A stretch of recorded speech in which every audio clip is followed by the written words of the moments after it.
Hello friends, Himalaya की गोद में बसा ये देश दक्षिण एशिया का सबसे प्राचीन राष्ट्र और सबसे बड़ा हिंदू धर्मावलंबी राष्ट्र है। यह एक ऐसा देश है जो कभी पराधीन नहीं रहा। यह देश अपनी सभ्यता और संस्कृति के साथ ही ऊंचे पर्वत शिखर, प्राकृतिक सौंदर्य, पशु पक्षियों, पर्यटन स्थलों के लिए भी प्रसिद्ध है। हम जिस देश की बात कर रहे हैं वो दुनिया के सबसे ऊंचे पर्वत यानी माउंट एवरेस्ट का घर है। जी हाँ, हम बात कर रहे हैं भारत के पड़ोसी और सबसे अच्छे दोस्त यानी नेपाल की। तो आइए इस वीडियो में हम नेपाल के बारे में कुछ अमेजिंग फैक्ट्स जानते हैं। So let's get started.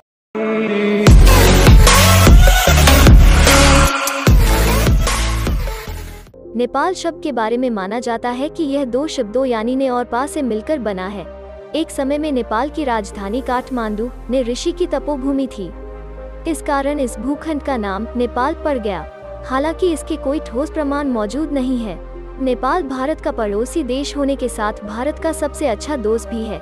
इसी वजह से अगर आप भारतीय हैं और आप नेपाल जाना चाहते हैं तो कांग्रेचुलेशन, क्योंकि नेपाल जाने के लिए आपको कोई भी वीजा और पासपोर्ट की जरूरत नहीं है। बस आपके पास भारत का कोई भी आईडी होना चाहिए। नेपाल दक्षिण एशिया का सबसे प्राचीन देश है, जहां हिंदू धर्म का पालन करने वाले लोग दुनिया के अन्य देशों की तुलना में कहीं अधिक है। 81% जनसंख्या हिंदू होने के कारण ये दुनिया का एकमात्र और अंतिम हिंदू राष्ट्र है। वैसे नेपाल एक धर्मनिरपेक्ष राष्ट्र है, जिसे नेपाली संसद द्वारा वर्ष 2006 में धर्मनिरपेक्ष घोषित किया गया था। क्योंकि नेपाल में हिंदू धर्म के ज्यादा लोग हैं, इसी वजह से नेपाल में लोग गाय की पूजा करते हैं। गाय को हिंदू धर्म में सबसे ज्यादा पवित्र माना जाता है, इसीलिए नेपाल में गाय की हत्या करना मना है। और आपको बता दें कि नेपाल का राष्ट्रीय पशु गाय है। नेपाल में हिंदू धर्म के ज्यादा लोग होने के बावजूद ये 80 से अधिक विभिन्न जातीय समूहों का घर है, जहां 123 भाषाएं बोली जाती हैं। लेकिन आज तक नेपाल में कभी भी धर्म के नाम पर यहाँ कभी कोई हिंसा नहीं हुई। माता सीता की जन्म भूमि मिथिला भी नेपाल में है। इस स्थान पर सीता माता का विशाल मंदिर बनाया गया है। और भगवान गौतम बुद्ध की जन्म स्थली लुम्बिनी भी नेपाल की तराई में स्थित है। आप नेपाल में है तो आप दुनिया से 45 मिनट पीछे रहेंगे, क्योंकि यहाँ का समय टाइम जोन के हिसाब से नहीं बल्कि माउंट एवरेस्ट के हिसाब से चलता है, जो विश्व के मानक समय से 45 मिनट पीछे है। लेकिन इसके बावजूद नेपाल के लोग भविष्य में जीते हैं, क्योंकि नेपाली कैलेंडर विक्रम संवत पर आधारित है। यहाँ प्रति वर्ष 13 अप्रैल को नववर्ष मनाया जाता है। नेपाली कैलेंडर के अनुसार वर्तमान में नेपाल में वर्ष 2077 चल रहा है। आपको जानकर हैरानी होगी कि नेपाल आने वाले 1 करोड़ साल में 1500 किलोमीटर खिसक जाएगी, क्योंकि नेपाल वर्तमान में भी भौगोलिक रूप से जीवित है। ऐसा इसलिए है क्योंकि नेपाल के नीचे स्थित इंडो ऑस्ट्रेलियन प्लेट अभी भी गतिमान है। नेपाल का नेशनल फ्लैग दुनिया में एकमात्र ऐसा ध्वज है जो आयतकार नहीं है। इसके ध्वज में 2 त्रिकोण हैं। ऊपरी त्रिकोण में चांद और निचले त्रिकोण में सूरज चित्रित है। ये त्रिकोण न केवल हिमालय बल्कि नेपाल के 2 प्रमुख धर्मों यानी हिंदू और बौद्ध धर्म का प्रतिनिधित्व करते हैं।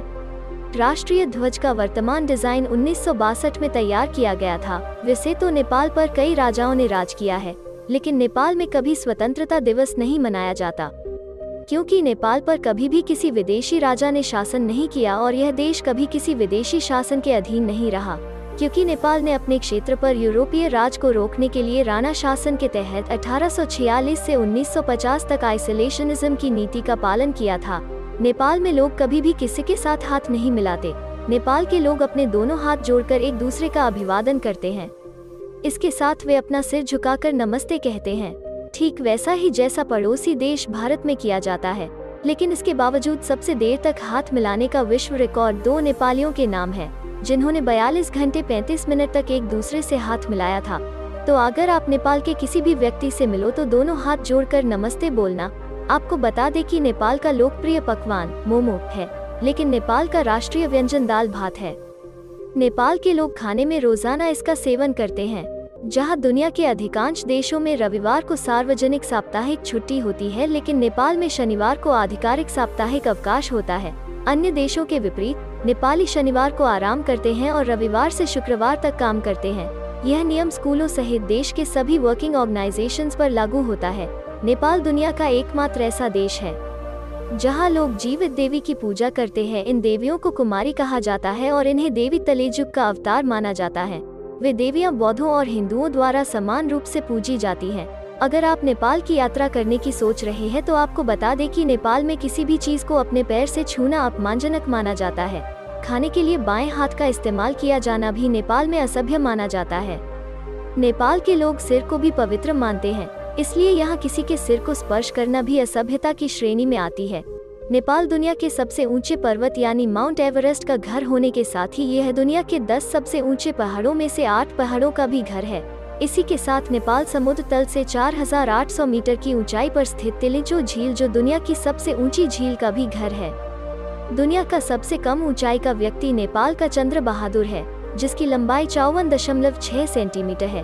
क्या आपने अयति नाम के पौराणिक जीव के बारे में कभी सुना है? एक घिनौना हिममानव, जिसे आमतौर पर एक औसत इंसान से लंबा माना जाता है, जिसे आप इंग्लिश में बिगफुट कहते हैं। क्या होगा यदि आपको पता चले कि यह बिल्कुल भी मिथक नहीं है? हाँ, आपने सही सुना। कहा जाता है कि यति, जिसे स्थानीय रूप से मेहतहब के रूप में जाना जाता है, जिसे नेपाल के पहाड़ों में ऑफ पीट हिमालयी ट्रैक पर देखा गया है। नेपाल जो पहाड़ों और जंगलों से घिरा हुआ देश है, यहाँ आपको 650 से ज्यादा तितलियों की प्रजातियां देखने को मिलेगी। नेपाल में पक्षियों की 870 से भी अधिक प्रजातियां पाई जाती हैं। ये उत्तरी अमेरिका और यूरोप में पाई जाने वाली कुल पक्षियों की प्रजातियों से कहीं अधिक हैं। संपूर्ण विश्व में पाई जाने वाली पक्षियों की प्रजाति का 8% नेपाल में है। दुनिया का सबसे खूबसूरत हिम तेंदुआ यानी स्नो लेपर्ड भी नेपाल में है। नेपाल में फूल वाले पौधों की 5980 प्रजातियां हैं। विश्व में मौजूद कुल ऑर्किड का 2% नेपाल में पाया जाता है।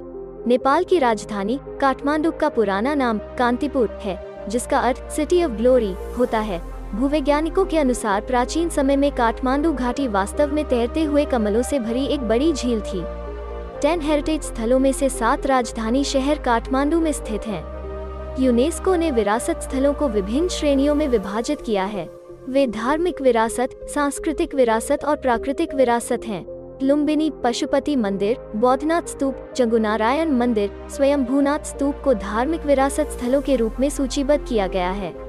पाटन दरबार स्क्वायर, काठमांडू दरबार स्क्वायर और भक्तपुर दरबार स्क्वायर सांस्कृतिक विरासत स्थलों के रूप में सूचीबद्ध हैं। चितवन राष्ट्रीय उद्यान और सागरमाथा राष्ट्रीय उद्यान प्राकृतिक विरासत स्थलों के रूप में सूचीबद्ध हैं।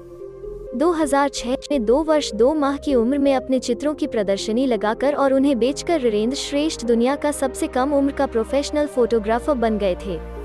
वे नेपाल के निवासी हैं। पूरी दुनिया में नेपाल ही ऐसा दूसरा देश है जो सबसे ज्यादा पानी इकट्ठा करता है। अगर इस पानी का सही से इस्तेमाल किया जाए तो हाइड्रो इलेक्ट्रिक एनर्जी बनाने में नेपाल दुनिया की महासत्ता बन जाएगा। लेकिन इसके बावजूद नेपाल में लोड शेडिंग के कारण 8 घंटे बिजली कटी रहती है और ठंड के मौसम में यह और बढ़ जाती है। नेपाल में रेलवे लाइन सिर्फ 59 किलोमीटर की है। क्योंकि नेपाल का ज्यादातर हिस्सा पहाड़ी है, इसलिए यहाँ रेलवे की पटरी बिछाने में प्रॉब्लम होती है। पूरी दुनिया में नेपाल में ही सबसे कम अल्कोहल का सेवन किया जाता है, इतना कि यहाँ की आधी जनता ने कभी अल्कोहल पिया ही नहीं है। जहाँ दुनिया के ज्यादातर देशों में लोग लव मैरिज करते हैं, लेकिन नेपाल में 90% लोग अरेंज मैरिज करते हैं। यहाँ शादी के पहले दूल्हा और दुल्हन को एक दूसरे को देखने और मिलने की इजाजत नहीं होती। वैसे धीरे धीरे अब यहाँ भी लव मैरिज का प्रचलन प्रारंभ हो गया है। नेपाल के गोरखा सैनिक 1861 से ब्रिटिश आर्मी का हिस्सा रहे हैं और भारतीय सेना में नेपाल के नौजवानों को भी भर्ती का अवसर प्राप्त होता है।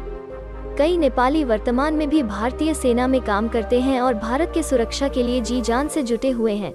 दुनिया भर में खेले जाने वाले एलिफेंट पोलो गेम की शुरुआत नेपाल के मेघोली में हुई थी। नेपाल का टाइगर टॉप इस खेल का मुख्यालय है और वर्ल्ड एलिफेंट पोलो चैंपियनशिप्स का आयोजन इसी स्थल पर होता है। नेपाल में आप ऑपोजिट जेंडर के व्यक्ति को सार्वजनिक जगह पर चूम या गले नहीं लगा सकते, यहाँ तक कि आप हाथ भी नहीं पकड़ सकते। ऐसा करने पर आपको जेल भी जाना पड़ सकता है। यदि आप किसी एशियाई देश से हैं, तो आप इस नियम से काफी परिचित हो सकते हैं, लेकिन एक पश्चिमी व्यक्ति को यह अजीब लगेगा। दोस्तों, उम्मीद है कि आपको हमारी यह video interesting facts about Nepal पसंद आई होगी। अगर आपको हमारी यह वीडियो पसंद आई है तो आप इससे लाइक करें और अपने फ्रेंड्स के साथ शेयर जरूर करें और हमारे चैनल को सब्सक्राइब कर लें, ताकि आपको हमारी लेटेस्ट वीडियोस के अपडेट्स मिलते रहे। Thanks for watching. Tell me pretty lies, look me in the face, tell me that you love me, even if it's fake.